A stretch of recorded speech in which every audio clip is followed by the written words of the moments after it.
Hello সবাইকে, welcome welcome to WBPSC ওয়ালা। তো আমাদের বহু প্রতীক্ষিত যে কেসটা, হাইকোর্ট একবার, সুপ্রিম কোর্ট একবার, আবার হাইকোর্ট একবার এবং সুপ্রিম কোর্ট, যেখানে আমরা জানি যে এই ওবিসি সংক্রান্ত মামলা তোমরা সবাই জানো, এখানে আমার নতুন করে কিছু বলার নেই। যেখানে হাইকোর্ট সুপ্রিম কোর্ট দুজনাই কিন্তু যে ওবিসি যে তালিকা ছিল, সেই ওবিসি তালিকা থেকে সরকারকে অনেক রকমভাবে ভৎসনা সহ্য করতে হয় এবং সরকারকে নির্দেশ দেওয়া হয় যে নতুন সার্ভে করে ওবিসি তালিকা তাদেরকে বার করতে হবে। তো সেখানে কিন্তু হাইকোর্টে আমরা দেখেছিলাম যে আগের যে একদম মাসের প্রথম দিকে হাইকোর্ট কিন্তু সেখানে বলে দিয়েছিল যে আমরা এই মামলাতে এই যে ওবিসি সার্ভে এখানে স্থগিতাদেশ দিচ্ছি।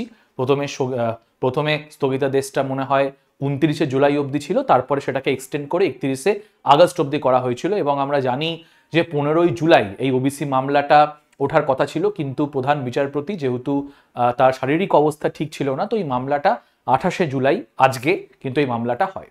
এবং আমরা বলতে পারি যে হতাশা থেকে একটুখানি মুক্তি, হতাশা থেকে একটুখানি আশার আলোর দিকে আমাদের কিন্তু এই ওবিসি মামলাটা হয়তো 6 থেকে 8 সপ্তাহের মধ্যে পুরোপুরি শুনানি শেষ হবে, আমরা একটা আশার আলো দেখতে পারি। এবং যেখানে তোমাদেরকে আগেই আমি বলছিলাম যে 31শে আগস্ট অবধি হাইকোর্ট যে স্থগিতাদেশ, যে স্টে অর্ডার দেয় এই ওবিসি সার্ভের ওপরে ভিত্তি করে কোনো রকম রিক্রুটমেন্ট, কোনো রকম ভর্তি প্রক্রিয়া করা যাবে না, তাতে কিন্তু আজকে সুপ্রিম কোর্ট সেই যে হাইকোর্টের অর্ডারে, সেই হাইকোর্টের অর্ডারে কিন্তু তারা স্থগিতাদেশ দিয়ে দিয়েছে। এবং তারা বলে ব্যাপারটা হচ্ছে খুব ইম্পর্টেন্ট, যেটা কিন্তু প্রধান বিচারপতিও কিন্তু বিস্ময় প্রকাশ করেন যে হাইকোর্ট এরকম করে একটা এক্সিকিউটিভ অ্যাকশনে, শাসন ব্যবস্থার একটা অ্যাকশনে, অ্যাডমিনিস্ট্রেটিভ অ্যাকশনে এরকম করে কিভাবে ওবিসি সার্ভের ওপরে স্থগিতাদেশ জারি করতে পারে। তো আমি হাইকোর্টের জাজমেন্টটা হোক না কেন বা সুপ্রিম কোর্টের যে লাইভ যখন জাজমেন্টটা হচ্ছিল আমি শুনছিলাম, যেখানে কপিল সিব্বাল রাজ্যকে রিপ্রেজেন্ট করছিলেন এবং তার সাথে সাথে কল্যাণ চ্যাটার্জিও কিন্তু ছিলেন, তোমরা জানো। তো আমি অনেকটাই আর্গুমেন্ট শুনলাম এবং আর্গুমেন্ট শুনে যেই জিনিসটা আমি বুঝতে পারলাম সেটা হচ্ছে এরকম ব্যাপার যে ওবিসি যে শংসাপত্রের বিজ্ঞপ্তি ছিল, যেখানে হাইকোর্ট নির্দেশ দিয়েছিল স্টে অর্ডারের স্থগিতাদেশের, অন্তর্বর্তীকালীন স্থগিতাদেশের যেটা হাইকোর্টের নির্দেশ ছিল, সেই নির্দেশের ওপরে কিন্তু সুপ্রিম কোর্ট আজকে স্থগিতাদেশ দিয়ে দিল, স্টে অর্ডার দিয়ে দিল এবং বলল যে রাজ্যের যে ভর্তি প্রক্রিয়া বিভিন্ন, তোমরা জানো যে WBP কেপি হোক না কেন, আমাদের কেপি হোক না কেন, WBCS যেটা 2 বছর ধরে আটকে আছে রাজ্যের সব থেকে বড় পরীক্ষা, মিসলিনিয়াস হোক না কেন, ক্লার্কশিপ হোক না কেন, অন্যান্য যে স্কুল কলেজের যে ভর্তিগুলো আছে, যেটা CSC হোক না কেন, সেখানে কিন্তু এতদিন ধরে কিন্তু এই পরীক্ষাগুলো ঝুলেছিল। তার কারণ একটা ওবিসি মামলা এবং ওবিসি রোস্টার যদি ঠিক না হয়, তাহলে পরবর্তীকালে রিজার্ভেশনের ভিত্তিতে তুমি অ্যাপয়েন্টমেন্টও কি করে দেবে। তো তার একটা আশার আলো কিন্তু আমরা দেখতে পারি, যেখানে তোমরা এখানে দেখতে পাচ্ছ যে এই যে সুপ্রিম কোর্টে জাজরা ছিলেন হচ্ছেন চিফ জাস্টিস গাভাইজি ছিলেন, জাস্টিস বিনোদ চন্দ্রন ছিলেন এবং জাস্টিস NV আঞ্জারাইয়া ছিলেন। এবং তোমরা জানো যে পশ্চিমবঙ্গ সরকার কিন্তু একটা স্পেশাল লিভ পিটিশন কিন্তু দায়ের করেছিলেন, যাতে এই যে হাইকোর্ট যেই স্থগিতাদেশ দিয়েছে সেই স্থগিতাদেশের ওপরে সুপ্রিম কোর্ট যেন এটাকে বাতিল করে দেয় এবং নতুন করে যেন আমাদের রাজ্য সরকার এই যে ওবিসি সার্ভের ওপরেই যাতে পরীক্ষার যে রোস্টারগুলো রয়েছে বা পরীক্ষার যে প্রক্রিয়াগুলো রয়েছে সেখানে শুরু করতে পারে। তো এখানে দেখো সুপ্রিম কোর্ট কি বলছে। সুপ্রিম কোর্টের যে কথা ছিল, যে চিফ জাস্টিস গাভাই বলছেন যে Calcutta high court order was totally erroneous মানে ভুল, এরর অফ ল, এবং question how an administrative decision মানে সরকারের যে শাসন ব্যবস্থার যে একটা প্রক্রিয়া, সেটা কিভাবে হাইকোর্ট কোয়াশ করে দিতে পারে। কোয়াশ মানে হচ্ছে বাতিল করে দিতে পারে, মানে একবারে বলতে পারো যে চিফ জাস্টিস কিন্তু এখানে বিস্ময় প্রকাশ করছেন এবং তিনি এখানে কিন্তু 3টে জিনিস ক্যালকাটা হাইকোর্টের তিনি মিস্টেক হিসেবে ধরেন। আমি অবশ্যই এখানে ক্যালকাটা হাইকোর্ট এবং সুপ্রিম কোর্টের যে জাজমেন্ট রয়েছে দুটোকেই সম্মান রেখেই বলছি। ঠিক কি বলে সুপ্রিম কোর্ট অবজারভেশন কি করে, বলছে Calcutta High Court cannot cancel all the OBC certificate based on a plea challenging the OBC status of only a few specific community। তার মানে এখানে বলা হচ্ছে যে ওবিসি সার্ভে যেটা পশ্চিমবঙ্গ সরকার করেছে, যেখানে যেটা ওবিসি যেটা হাইকোর্ট বাতিল করে দিয়েছিল, হাইকোর্ট যাতে অন্তর্বর্তী স্থগিতাদেশ যেটাতে দিয়েছিল, সেটা কিন্তু পুরোপুরি হাইকোর্ট এরকম করে বাতিল করতে পারে না। তার কারণ সার্ভেতে যদি কোনো স্পেসিফিক কমিউনিটির কে ইনক্লুড না করা হয় বা এক্সক্লুড করা হয়, তাহলে সেই স্পেসিফিক কমিউনিটিটাকে ধরে কোনো একটা রায় দেয়া হোক, এরকম করে পুরো প্রক্রিয়াটাকে বাতিল করা উচিত হয়নি। বলেন the ruling is flawed and legally unfounded, মানে লিগালি আনফাউন্ড মানে হচ্ছে আইনি, মানে এরর অফ ল কিন্তু এখানে হয়েছে এবং এই যে ডিসিশনের মধ্যে কিন্তু ফ্লজ আছে।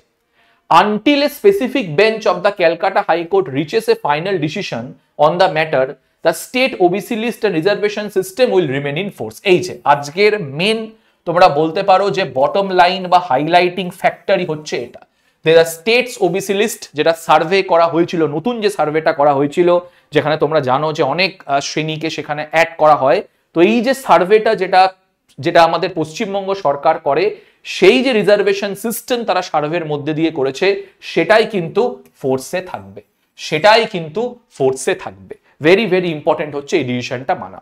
তার মানে স্যার এর পরে পরবর্তীকালে কি হতে পারে, তাহলে মাথায় রাখবে সুপ্রিম কোর্ট কিন্তু এটাও বলে যে আমরা এই পুরো বিষয়টাকে আবার হাইকোর্টের কাছে ফিরিয়ে দিচ্ছি, আমরা পুরো বিষয়টাকে আবার হাইকোর্টের কাছে ফিরিয়ে দিচ্ছি। সুপ্রিম কোর্ট বলে has send the case back to the Calcutta high court, এবং ক্যালকাটা হাইকোর্টকে ডাইরেকশন দেয় নতুন করে একটা স্পেশাল বোর্ড গঠন করতে, নতুন করে একটা হিয়ারিং এর বোর্ড গঠন করতে।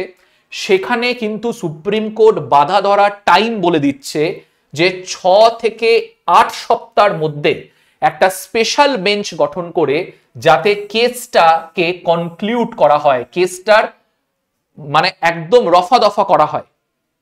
এই হচ্ছে কিন্তু সুপ্রিম কোর্টের অবজারভেশন। সুপ্রিম কোর্ট কি বলছে?